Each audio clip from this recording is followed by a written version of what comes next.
ठीक है, बहुत बढ़िया। डच का पॉपुलेशन ज्यादा है, कितना है 59%, तो ये क्या हो गया, मेजोरिटी में हो गया। और इसी तीनों में बात करें तो ये दोनों कौन चीज में हो गए, जर्मन और फ्रेंच माइनॉरिटी में हो गए। क्लियर है। अब आते हैं ब्रुसेल्स। तो ब्रुसेल्स क्या है, तो Brussels is the capital of Belgium. Belgium का कैपिटल है, इंडिया का कैपिटल है न्यू दिल्ली, झारखंड का कैपिटल है रांची, हर जगह कैपिटल होते हैं। वैसे बेल्जियम कंट्री का कैपिटल क्या है, ब्रुसेल।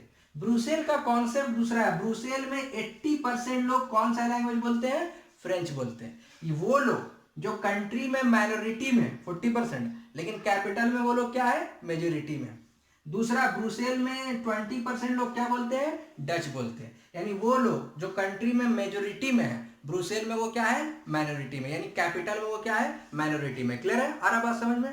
तो अब देखो, अब समझने वाली बात है कि सर ऐसा इतनी बंटवारा है तो जाहिर सी बात है पावर के लिए लड़ाई होगा। तो वही चीज हम लोग देखें किस तरीके से लड़ाई हुआ और कैसे सॉल्व किया गया। तो यहाँ लिखा हुआ है 1950 और 60s के बीच में इस दोनों, खास करके इस दोनों, इन लोग का तो तादाद कम था तो इन लोग तो कुछ विरोध वगैरह भी नहीं कर सकता था वैसा, ठीक है। लेकिन डच और फ्रेंच, और यहाँ पे खास करके ब्रुसेल्स में, तो इस दोनों के बीच में काफी ज्यादा टेंशन हुआ पावर का बंटवारा को लेकर, ठीक है। 1950s और 60s के बीच में कैसे बंटवारा किया वो आगे हम लोग देखेंगे, ठीक है। जनरली फ्रेंच लोग जो थे ना वो रिच और पावरफुल थे, तादाद में कम थे, माइनॉरिटी में थे, लेकिन पैसे वाले लोग थे और ताकतवर लोग थे, ठीक है। डच थोड़ा कमजोर और गरीब लोग हुआ करते थे, ठीक है, क्योंकि उनके तक जितना भी इकोनॉमिक डेवलपमेंट था वो लेट तक पहुंचा था। ये पूरा कहानी है बेल्जियम का। उम्मीद करते हैं क्लियर हो गया। नेक्स्ट टॉपिक आते हैं श्रीलंका की तरफ हम, यहां तक ठीक है। श्रीलंका, श्रीलंका का जो पॉपुलेशन है वो 2 करोड़ पॉपुलेशन, हम लोग वेल नोन है श्रीलंका से। हमारे साउथ की तरफ तमिलनाडु से नीचे हम लोग देख सकते हैं मैप में कि एक कंट्री है जिसका नाम क्या है, श्रीलंका है। और श्रीलंका का पॉपुलेशन लगभग 2 करोड़ पॉपुलेशन है, हरियाणा के पॉपुलेशन की जितना, ठीक है। क्लियर है सबको। अब यहाँ पे इतनी कम पोजीशन देखते हैं।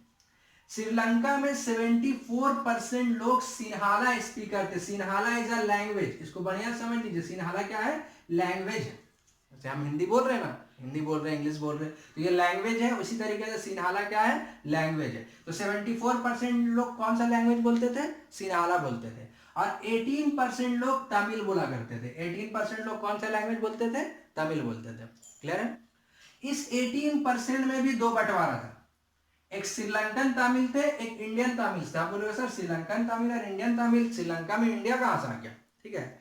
तो श्रीलंकन तमिल जो वहां के लोकल लोग थे, जिनका पैदाइश, जिनके पूर्वज सब वहीं से थे, नेटिव ऑफ द श्रीलंका, वो क्या कह रहा है, श्रीलंकन तमिल्स कह रहा है।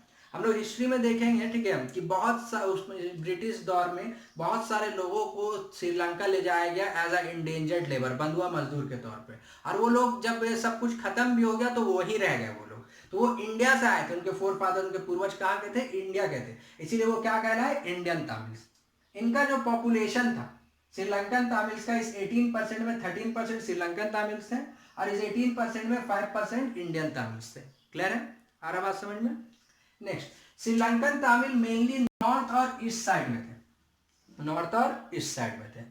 और जो पॉपुलेशन बच रहा उसके बारे में डिस्क्रिप्शन लिखा नहीं कि हाँ वो कौन से लोग थे या कौन सा, ठीक है, लेकिन मुस्लिम लोग भी थे जो फैले हुए थे, ठीक है। और इवन इस श्रीलंकन, इस तमिल में भी हिंदू और मुस्लिम थे। अब रिलीजन कौन सा फॉलो होता था, यहाँ तो लगभग सब कोई क्रिश्चियनिटी को फॉलो करते थे, वहां पे तो सिन्हाला स्पीकर में ज्यादातर लोग, मैक्सिमम लोग बुद्धिज्म को, रिलीजन को फॉलो करते थे, वो लोग बुद्धिस्ट थे, ठीक है।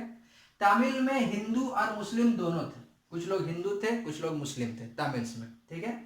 और 7% क्रिश्चियन थे उस कंट्री में। 7% कौन से लैंग्वेज बोलने वाले थे, सॉरी कौन सा रिलीजन फॉलो करने वाले थे, क्रिश्चियनिटी को। और ये 7% जो थे ना वो दोनों से बिलोंग करते थे, यानी सिन्हाला स्पीकर भी थे क्रिश्चियन, कुछ क्रिश्चियन, और कुछ क्रिश्चियन कौन सा थे, तमिल स्पीकर भी थे, ठीक है।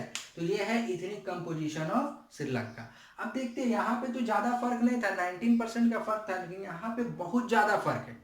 तो किस तरीके से दोनों कंट्री ने अपने इथनिक कंपोजिशन के प्रॉब्लम को सॉल्व किया, ठीक है, क्या हुआ कंट्री में, ये सब चीज हम लोग नेक्स्ट इसके अभी आगे इसके हम लोग पढ़ेंगे, ठीक है, कि इस तरीके से इसको सॉल्व किया गया, क्या हुआ, किस तरीके से सिन्हाला स्पीकर तमिल स्पीकर के साथ बिहेव किया, ये सब चीज अभी हम लोग इसमें पढ़ेंगे। क्लियर है यहाँ तक, इतनी कंपोजिशन में कोई प्रॉब्लम नहीं है। किस तरीके से कॉन्फ्लिक्ट्स हुआ, किस तरीके से कॉन्फ्लिक्ट क्लियर किया गया, क्या प्रॉब्लम हुआ नहीं हुआ, ये सब चीज हम लोग जानेंगे, ठीक है।